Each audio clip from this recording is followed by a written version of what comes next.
Hola, yo soy Karina Tinoco, soy estudiante de la Universidad SEMAN de Jalisco Campus Tijuana y estoy cursando la carrera de Psicología en sexto cuatrimestre.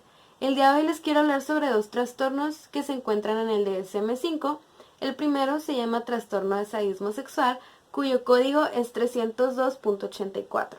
Y bueno, ¿en qué consiste? El trastorno de sadismo sexual consiste en infligir sufrimiento ya sea físico o psicológico en otra persona para de esta manera poder estimular la excitación sexual y poder llegar al orgasmo.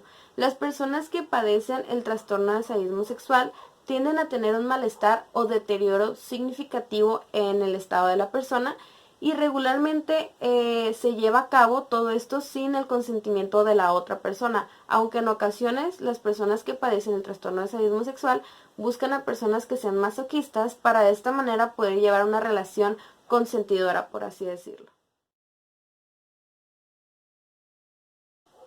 Ahora bien, hablemos de los criterios de evaluación. Según el DSM-5, para que una persona pueda ser diagnosticada con un trastorno de sadismo sexual se deben de cumplir dos criterios. El primero nos indica que este padecimiento debe estar presente con un mínimo de 6 meses de anterioridad, acompañado de una excitación sexual intensa y recurrente derivada del sufrimiento psicológico o físico provocado hacia otra persona, que se manifiesta con fantasías y deseos irrefrenables.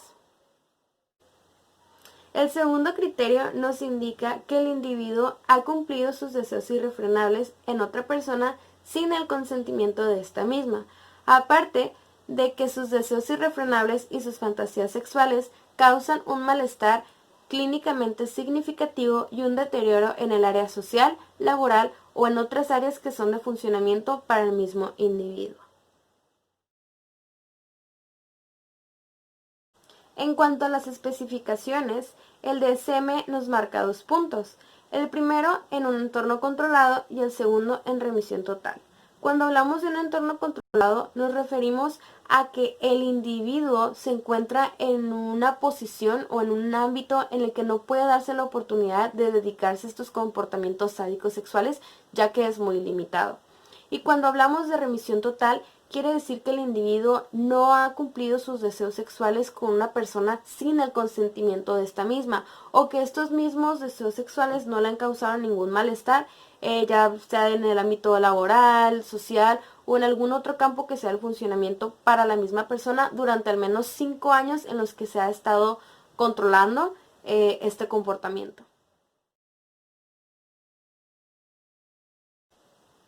Hablemos ahora de las causas contextuales. Según investigaciones realizadas, una de las principales causas de que una persona pueda lograr desarrollar un trastorno de sadismo sexual es que esta misma persona haya padecido algún episodio de violencia intrafamiliar, de abuso sexual o físico durante su infancia y que este mismo episodio se haya prolongado a lo largo de su vida, de manera que el mismo individuo aprende por modelaje y desarrolla estas mismas conductas con otras personas asociándolo con el poder o el placer. Por otra parte, la psicoanalista Eugenia Vega, especialista en la clínica de asistencia a pacientes de la Sociedad Psicoanalítica de México, nos indica que estas personas aprenden, por así decirlo, desde la infancia, que el infligir dolor en otra persona es una muestra de amor hacia ellas. Y es esta otra más de las causas contextuales que provocan que una persona pueda desarrollar un trastorno de sadismo sexual.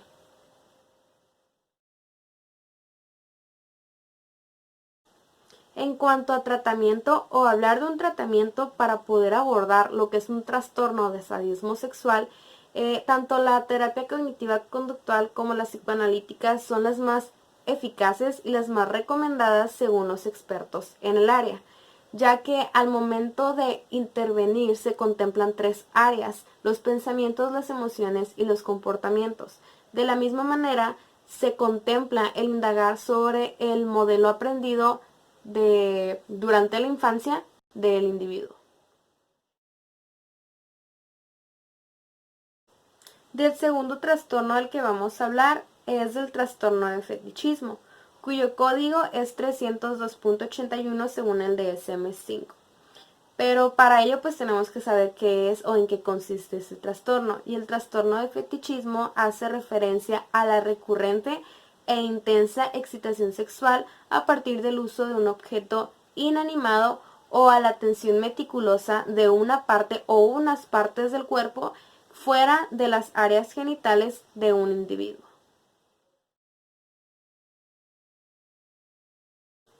En cuanto a criterios de evaluación, el DSM-5 nos indica que para poder diagnosticar a una persona con un trastorno de fetichismo, ésta debe de cumplir con 3 criterios.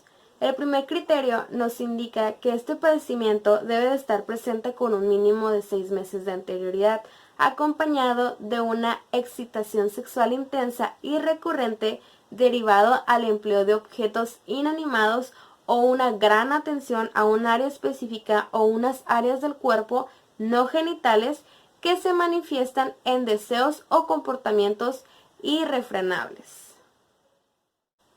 El criterio número 2 nos dice que las fantasías, los deseos sexuales o comportamientos causan un malestar clínicamente significativo o un deterioro en el área social, laboral o otras áreas importantes del funcionamiento del mismo individuo.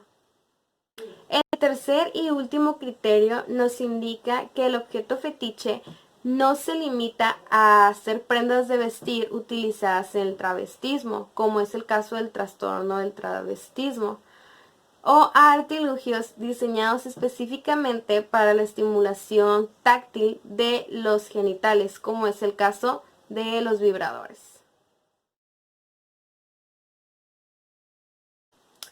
Para especificar el trastorno de fetichismo, el DSM-5 nos marca 4 puntos. El primero, parte o partes del cuerpo. El segundo, objeto o objetos.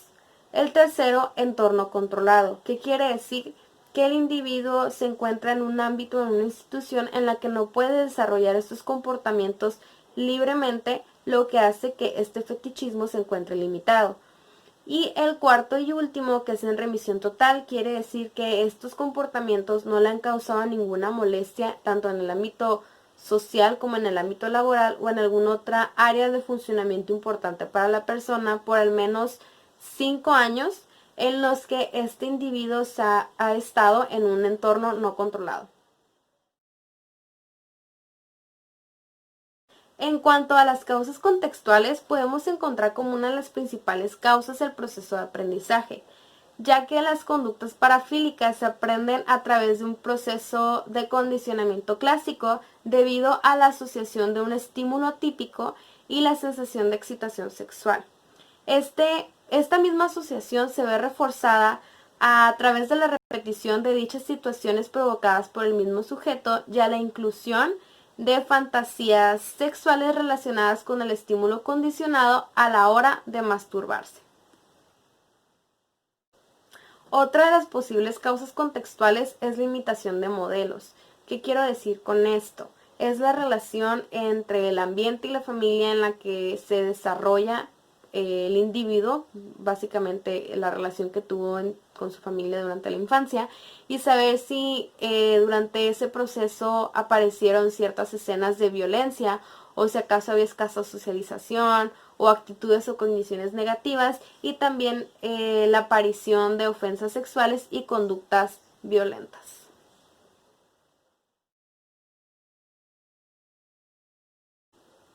Como un posible tratamiento, los expertos recomiendan empezar abordajes constructivos y positivos para poder desarrollar formas más adaptativas y gratificantes, y no solamente para poder eliminar el problema ya existente. Aparte, se recomienda el desarrollo de vinculadores positivos y la deserotización de estímulos parafílicos.